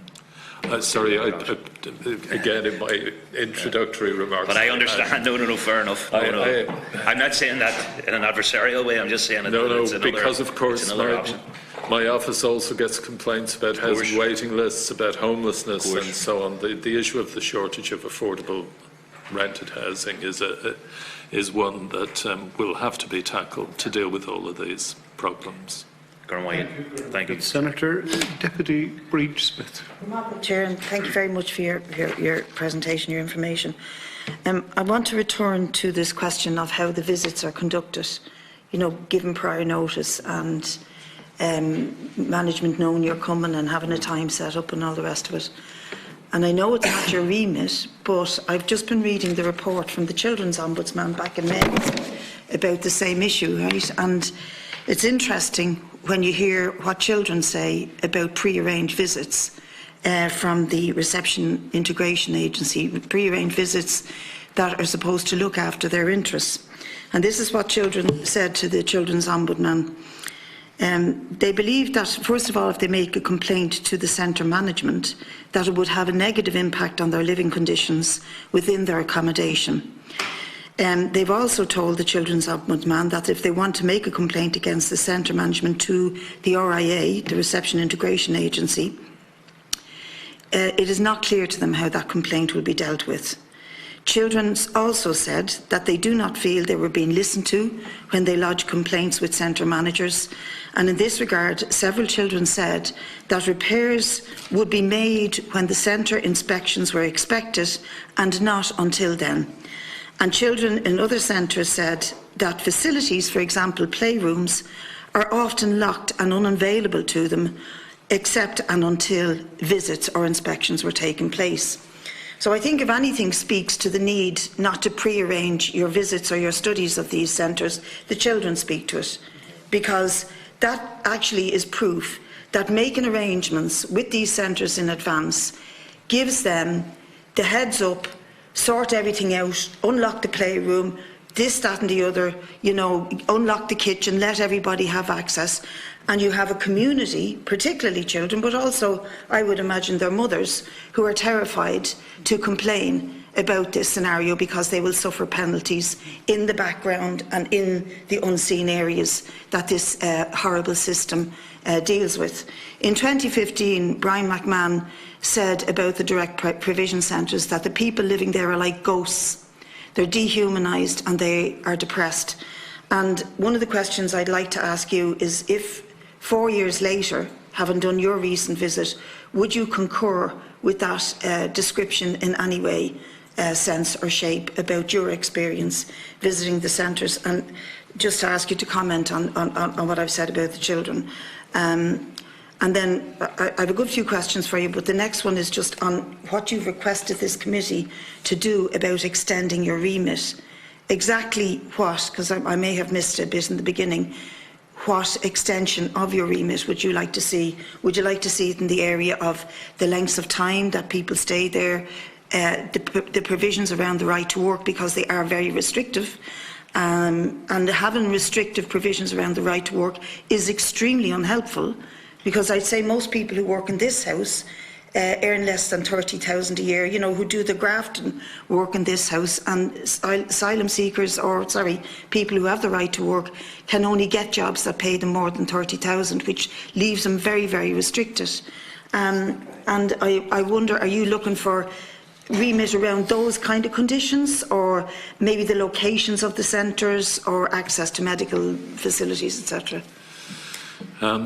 If I come to the first point first, and again, Senator Black raised the similar point in respect of in respect of unannounced visits. As I've said, where we've been told that people are reluctant to speak to us, we have started to make arrangements for people to speak to us off-site. But I do take the general point about unannounced visits, and we'll take that away and give it serious consideration, because I accept the point that's made that on occasion people will, centre managers and others may make efforts to make sure that what's presented when we're there is acceptable, whereas it isn't otherwise. There's no formal inspection role for centres, so my role as Ombudsman is to deal with complaints from residents of direct provision centres. As I've said, we have become the only independent body, along with the Children's Ombudsman, who visits the centres, and therefore we have dealt with, as you've heard, systemic issues that have arisen, as well as issues around the individual complaints we receive. If we're to have an extended role, then that's what I spoke of specifically here was a different one. What I spoke of specifically about the extended role was the fact that there were two causes for people having extended stays in centres. One of those causes was the lack of access to affordable housing, which has been touched on by committee members. The second cause was the length of time it was taking to make decisions within the asylum process. Now, clearly, where somebody appeals a negative decision, that's a matter for the courts and couldn't be within my jurisdiction. But where it is the initial decision by the department, then there's no reason why that administrative process shouldn't fall within my remit, as the administration of other aspects of government services do, and that would enable me, hopefully, to bring attention to bear on those delays. At the moment, as you know, as the standards are being introduced, as was described earlier, with the rolling changes of contracts or with new contracts, that will enable us to comment on all of those things covered by the standards, some of which you covered there. Mm-hmm. So that would be, the direct provision centres are within my remit. If there is a set of standards, as there are in many aspects of public life, then we use those standards as a measure when we deal with complaints about those facilities, or we could use them as the basis of an own initiative investigation. So those issues would be ones generally that either fall within my remit or are affected by that particular restriction we talked about the administration of the system. But for instance, if centres didn't comply with the requirement to provide play facilities where there are children present, then clearly that is something that we could deal with at the moment. So. Thanks very much. Just one other thing that's at the core of this system that I'm just wondering, have you thought about, or would you be able to look at? And that is the privatised nature of the delivering of the system. I mean, there's several companies make millions out of running direct provision centres. There's only 7 of them, as far as I'm aware, that are run by statutory bodies. The rest are all privatised, run by private companies, Aramac, Barlow, East Coast, Mosney, etc. And they make a fortune, to say the least, out of it, which makes it in their interests to have cutbacks, like closing down kitchens, turning off services, etc., at certain times, so that they can maximise profits. It would also be in their interest not to spend or overspend on staffing levels and having, high standards, if you like, that maybe if the system was run instead by the local authority or the HSE or the Department of Education or the Department of Justice itself, that you would mitigate that drive to profit and deliver a better system. And I'm just wondering if you would have any role in commenting on that and putting that forward, because I do think it's a massive problem. I think it's very difficult for me to comment on that, Deputy. You'll understand that the process by which public services are procured is a matter for ministers rather than for people who are looking at them. It's my job to see if they're well run or not well run in respect to the complaints I receive. But who runs them, I think, is very much a political matter rather than an administrative one for the Ombudsman. Okay, well then this brings me to my final point, because I'm quoting here from the Children Ombudsman report. I'm listening to what you have to say. The Department of Justice has a role in it. Judge Brian McMahon did a big piece of work where he recommended that we end direct provision. Instead, it's increasing. And then there's the multiple problems of the housing crisis, the health crisis, mental health crisis, all of the things that we've touched on, that there's a holistic approach to how we treat asylum seekers, refugees, etc. And in a way, I was very, very struck by what Deputy Catherine Connolly said earlier on when she talked about the vacuum that she believes exists in places like, well, a place like Oireachtas, because clearly, and Deputy Pringle also gave witness to the same, that there'd be kerfuffle about a centre opening up, and then once it opens up, there's no problems in people living there and living in the local town, local community. But here you see, I think there can be a vacuum in information, but there's a responsibility on all of us not to be negative, to give cause to hatred, to racist, to negative perceptions about people. And here I think we've got a very responsible local deputy like Catherine Connolly and a totally irresponsible one like Deputy Noel Grealish, whose remarks should be withdrawn. It is outrageous what he said, and I know I'm directing this at the public as much as anybody else because I have an opportunity to do so. I think it's outrageous that he and others who are trying to follow, now that he has opened up that chink, that others are trying to follow him to compete to say, oh sure, I'm shocked by Africans coming over here and sponging off our system. And I would say to them that with every hungry belly comes a pair of hands and a brain, and we should utilise that opportunity to give people the right to work and engage in society. I also think that the responsibility for what is happening lies with the system itself. Because if you want to take 300 asylum seekers, climate refugees, economic migrants, whatever they are, and put them into small towns and villages, you then do deprive them of a better opportunity to work, to integrate, to access education, health, etc. So I think the whole system begs a huge amount of questions, but what we're doing is dealing with it in salami slices. You're doing a bit, the Children's Ombudsman's doing a bit, the NGOs are doing another bit, and it ain't going to work. It won't come together like that. But I do thank you for your report, your recommendations and your observations, and it's been very helpful having you here today. Thank you, Deputy Smith. Mr. Tyndall. Obviously, some of those issues fall very much within the political domain. I know that, yeah. I can't comment on them, but I will again reiterate the point. The centres that we have visited, and personally I can name two recent visits to Lisdoonvarna and to Wicklow, which were the subject of considerable controversy before they opened, and there was speculation as what the impact of those centres would be. None of those perceived damages occurred.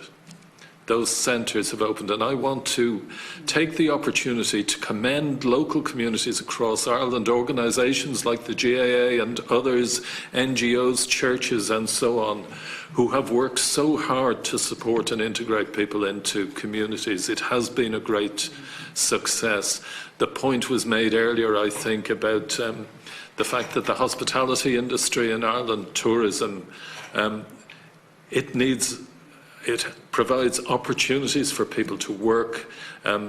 It's frustrating, I think, for many asylum seekers, ones I've met personally, who are skilled professionals in their own country, and they find themselves doing low-paid work in Ireland, but still the ability to work has helped people to integrate. In Lisdoonvarna, you see young people coming in from school, clearly very much part of the community there. So I think it's important to say that finding ways for people not to live in inappropriate temporary accommodation in the short term is a huge challenge and one that needs to be met. But the fact is that the people who have come to our country, in my experience talking to them, are people who want to work. They have not come here in order to sponge off our community. They've come here to work. The way in which the right to work was so enthusiastically embraced by people in the centres is an object lesson, really, in saying that these people are people who want to make a contribution to our communities, and when they have the opportunity to do so, they have done so. And I think finding ways to make sure that the time they spend in inappropriate temporary accommodation is the big challenge that we face. We've also seen, I think, through our work, huge pressure. People want to be in Dublin, and Dublin is a place where there's neither much direct provision nor much opportunity for access to affordable rented housing. That's an ongoing problem, and the fact that people have found work and have integrated into communities elsewhere in Ireland may well be to our advantage in the long term, because one of the things I've seen in other countries is that where people have been concentrated in particular communities, that has given rise in the long term to problems. So the fact that people are present across our communities is in fact in the long term probably a benefit to us. Sorry, that probably goes beyond my remit. Well, no, it's very interesting. And just one last question, Chairperson, based on what you've said. I mean, I think you've raised a very interesting point there about the ability of people to settle in various areas. Just on the right to work, am I right in saying, I mean, that it's very restrictive? And has it been opened up for anything from the original position they took? No, to my knowledge, there's no restrictions on the right to work given under the directive. There had been temporarily, people had been given the right to seek work permits formerly under the work permit scheme. That is very restrictive and was designed for non-EU people seeking entry to the country. But since that element of the directive was implemented to allow people the right to work, is universal. So you can work and you don't have to earn a certain amount of money? No, you're not restricted. Okay, well, I stand corrected on that. And would you agree that people should have the right to work as soon as they enter the country? Did you want to take that, Peter? That's a policy matter, but I think the point I made before is that clearly people having the right to work has greatly improved their situation, and I see no reason to assume that that wouldn't apply to everyone if they had the right to work straight away. Thanks very much. The current situation is the 9 month. 9 months. 9 months. It's just important. Yeah. Yes. It's just important that we don't give it a false impression. That is something that's still there, and I think is an impediment. As you can tell, Chair, I've been trying to avoid commenting directly on it because it's a matter of government policy rather than of administration. And I've just tried to confine my remarks to saying that the people who have the right to work and who've embraced it have benefited greatly from it. And absolutely. As I say, there's no reason to assume that other people given it wouldn't benefit in the same way. Benefit for all. Absolutely. Jack, you're going to put me back more. I was ready to go myself. Deputy Jack Chambers, please. No, I'm not going to ask because it's you're fine. You're fine. I jest. It's rude to start repeating questions that I'm sure have been asked. But thank you for your report and your presentation. I've read your opening statement. My only question really was, and you can say if it's been answered, say so. I don't want to have to put you to answering it. Just in terms of, obviously we visited the direct provision centres, you're aware of that, and I know the work you've done on this. Just say the EU recast receptions conditions directive that you mentioned, what actual recourse or what can somebody do to challenge that legally, or how, someone in a vulnerable position that's going through this cycle of emergency accommodation? I know we've reports and you have your outreach team and we have various agencies or NGOs providing oversight and an element of reporting on what we know is an issue.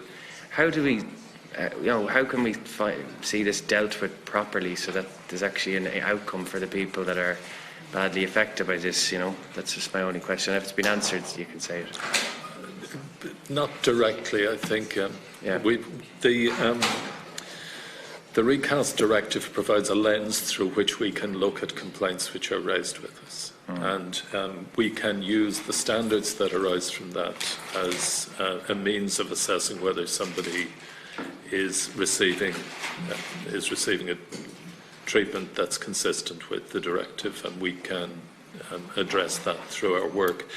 I think it is worth saying, I did make the point earlier, that where specific instances come to the attention of deputies or senators, we're very, very happy to take those on board. Any intelligence that you have that can feed into our work, we would be very glad to take on board, either that's as complaints received on behalf of individuals, or if you want to draw attention to issues where you believe that people are reluctant to speak to us on our current visits and that we should see them off-site.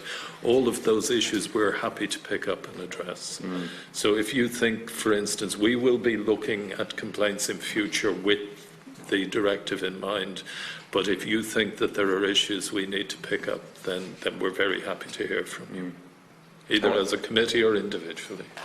I suppose, and what's the meaningful remedy for someone who wants to try and see their issues addressed in terms of, I know there's complaints and whatever else, but through the law, what's the meaningful remedy?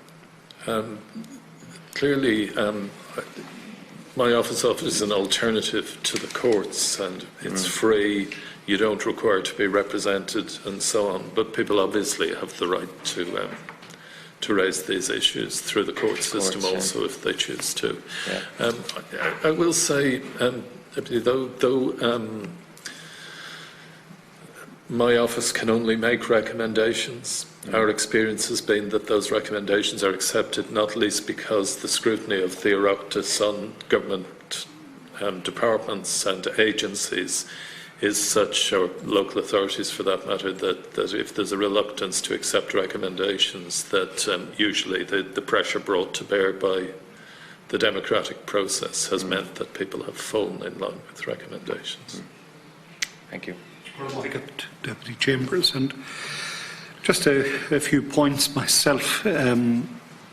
Like your practice heretofore, we were obliged to give notice of our intended visits earlier this year. And among what I could only say are abiding impressions and memories is the remaining smell of fresh paint. I wonder, are you as familiar with that as we most certainly are? It has stayed with me ever since. Just on that, our experience has been, we haven't found that. Perhaps that's a reflection on the esteem in which a visit from a committee was held. I'm not being facetious, but we haven't found that. We have had comments made by residents on one or two occasions where they commented that the food was better because we were coming. That was earlier in the process, and those centres now have gone to self-cooking. But that comment about food was made to us a number of times earlier in the process, but we haven't noticed ourselves any physical differences as a result of our visits. Yeah. Well, a number of things. Complaints received, complaints raised. From our exposure, and certainly in my own case, and I know in the case of certainly Senator Black, but it probably applies for others, our exposure is not confined to the committee's visits. Many residents do not raise issues. Yes, you can reference, and what other yardstick can you measure? Complaints received, complaints raised. But many do not raise because they are vulnerable people. They have that vulnerability, and that vulnerability is acting as a brake on their expressing, coming forward. I have to say, some of the big issues, I mean, the dignity of work, that is so important, and I totally concur with your remarks, Mr. Tyndall, that has significantly made a difference in the lives of so many. I think the 9-month restriction, I'll just not put a tooth in it, is unnecessary. I think it's very restrictive, and whatever about having any such time frame applied, I think that 9 months is wholly inappropriate. The length of time is the issue. The length of time is the big issue. I mean, I know people who have been for many years resident in direct provision centres, including people, as you rightly indicate, some 900 who already have status but remain. I recently made representations in relation to the housing need of one such family with Irish-born children. But the local authority responded that their application would be progressed as soon as they took up private rented accommodation within the wider community and not coming from directly the direct provision address. This is a very serious matter. That may not be within their gift. Economic considerations, financial restrictions may not make that a live option for that family. The emergency accommodation, and I come from a part of the country where there has been a significant cluster of emergency accommodation provision. And in the course of our visit in that neck of the woods, Francis kept referring to up there. Well, up there is where I come from, and we did meet with friends of. I think friends of is the way to describe good people who are keen to be of support and assistance. And I have to absolutely concur, Mr. Tyndall. You've made two specific requests of us in your opening remarks, and the emergency accommodation situation is wholly and absolutely inappropriate and unacceptable. And the responsibility in terms of resourcing RIA comes down to government in the first instance, but RIA must be responsible for taking the initiative, identifying the means by which we're in a position to meet our international obligations for people who present on our shores, many of whom are in fear of their lives. So it's a very pressing need and a continuing need. It may, in time, with the resolution of conflict situations in different global locations, ease.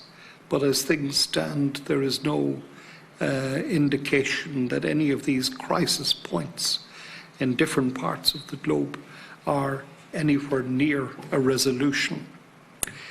Can I just, to check, I am picking up on some of the responses given. Is it the case no vulnerability assessments being carried out, and is the key word here independently? Could I get a little elaboration on that? You know, in the course of my own and colleagues' exposure to one young person in a direct provision centre who presented documentary evidence that I can only accept in good faith that they were a child. Yet with the representations that I followed up, and some colleagues will recall the case in question, RIA absolutely rejected, even with the documentary evidence that the young person was 16 years of age. They held rigidly to the view and refused to provide for the needs of that very young person. I have to take it on what I'm told, the evidence provided in terms of the birth cert that looked to be valid and a legal document.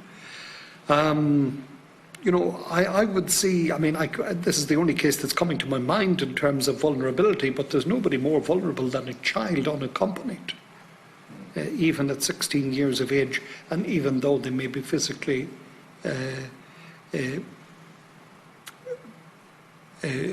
developed It's very. Could you address that issue for me, and not necessarily the particular case in question or its type, but the vulnerability assessments? If you could just clarify for me the area, the responsibility, where this should be done, whose role is it in the first instance, please? The responsibility for undertaking the vulnerability assessments will fall to RIAR. We haven't, as I think in responding to Senator Black and others, I made clear we haven't received complaints on this topic, but we will take it away now and go and look at the issue and raise it in our meetings with RIAR, as the committee has brought it to our attention today. It has not been something, as I say, that has come to us as an issue, but clearly it's one we need to be cited on, and we will make sure to bring it forward and report back to the committee on the outcome of our work. Very good. Well, again, I've cited a specific case that I did follow up myself as chair of the Justice Committee. Now, the response I got was, we have decided that the person in question is not 16 years of age, but no evidence provided. And I have to say, with all respect to RIA, and this is not the only issue I would say, that's not acceptable to me as chair of the Justice and Equality Committee. And we've had them before us in the past, and I certainly will address these matters with them when they present at some point in the future. There are, yes, in Paul, in one of his responses in relation to advice of your intention to attend, gave an elaboration that it's not only to the management of the centre, but that, did I pick it up correctly, that you requested who advises the NGOs, and what NGOs are you referring to, Paul, that you advise in a particular catchment that you're proposing to visit somewhere? And then you went on to say, we also, I think, advise the management to let the friends of the centre know. Could you just be a little clearer as to the methodology of advice to the friends of the centre, how that is done? Do you do that directly, or are you dependent on the management of the centre communicating that information to whomever in order to inform the friends? We would ask the manager to notify the friends of the centre. We wouldn't always be aware of the groups that are in a particular centre. Now, again, this has evolved, and what we, during the course of our visits, we have engaged with various NGOs who are providing that service, and we do talk to them directly. In terms of the NGOs, it would be the main national-based NGOs working in the immigrant area, Irish Refugee Council, NASC, MASI, yeah, Spirazi as well, who have an yes. Anybody who has any input in or involvement with the asylum community. I think there's about 10 or 12 of them that we have on the list, and it is growing as we engage. Like recently, I've been contacted by the there's an advocacy service that's provided by an NGO to asylum seekers in the Dublin area. So there'll be further engagement with them as well. But the list is growing. And it would be an email. I would send them a copy of the notification that we send the centre. And I would ask them to bring it to the attention of anybody they're dealing with in that particular area. So that's been done pretty much for every centre we visit. Just from my own exposure to it, some of the friends of the centre, groups in different parts of the country, have been able to structure, and they have a drop-in centre. It's certainly, in the area that I'm most aware of and exposed to, which is really super. This is all part of, the efforts of very good people in the community. And it's just I would cut out the management as a dependent means of advising.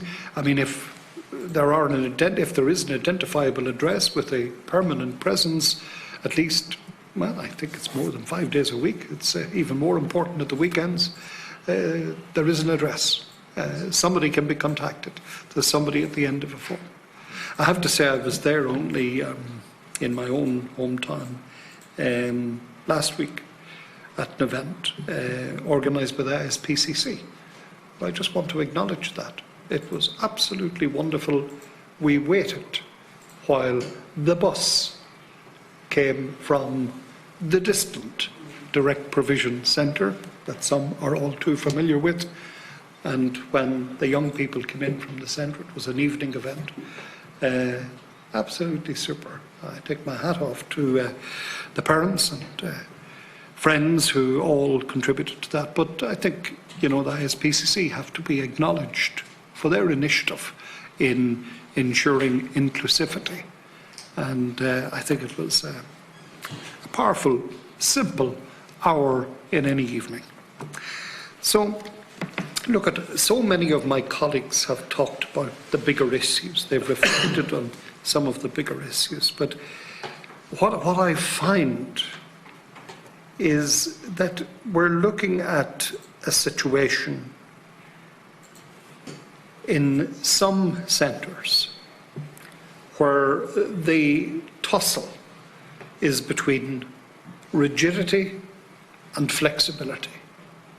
And flexibility, we all need it in our lives, a little bit of flexibility.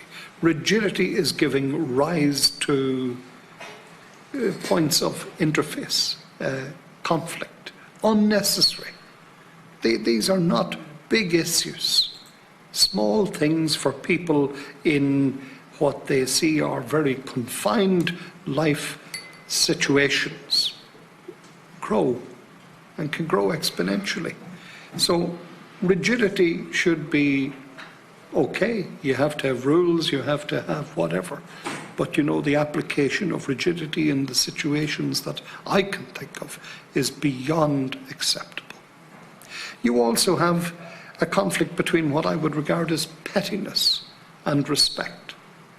And the pettiness, I couldn't start to outline the instances and examples of pettiness being applied in so many of these situations. People in this room and anyone watching it will be just incredulous. God bless us. Really, is that happening? Well, really and truly, it is. And I say to anyone listening, if you have any role at all in all of this, put the pettiness aside. People deserve respect. And the last thing is this battle between meanness and fairness. And I see all of these things in the experience of so many people whose introduction to our society, is coloured, discoloured by this rigidity, pettiness and meanness. That's not our people. That's not what we're about. We are a very different people than that. So I would like to see flexibility, respect and fairness as the new absolute principles of engagement with those who present seeking our help. I just conclude with that, Mr. Tyndall, and just to ask you, is there anything you'd like to say just in concluding before we bring our engagement to a close? Thank you, Chair. Very briefly, first of all, I'm extremely grateful to the committee for the level of engagement you're showing on this issue. It's been a very, very important discussion, and we'll take away from it issues about reconsidering how we engage and whether we need to be doing things off-site or whether we need to be visiting without giving advance notice, about making sure we're engaging with local representative groups, NGOs, friends of centres and so on. And also the issue of vulnerability assessments, about picking those up even though they haven't been brought to us, and the issue around the rights given by the directive to ensure that those rights are being enforced. Ultimately, some of those are things we can do. Some of the other issues are things that only you can do. And so all I can say is that thank you again for bringing things to our attention, ways in which we can improve, and we'll go away and try and do that. Well, thank you very much indeed. And as I indicated when we publish our report, we will of course be providing you with copies of that. On behalf of the committee, I would like to thank Peter Tyndall. I'd like to thank Sean Garvey and Paul Mallon, and to wish you all and the Ombudsman Office team continued success in making a difference in the lives of ordinary people. We depend so very much on what you do, and we wish you well, absolutely, the Justice and Equality Committee. So, thank you for your engagement with us here today. Thank the members for their attendance. The Joint Committee is adjourned until 9 a.m. on Wednesday the 2nd of October, when we will commence address of our series of online harassment hearings. Gora Mila Maigh.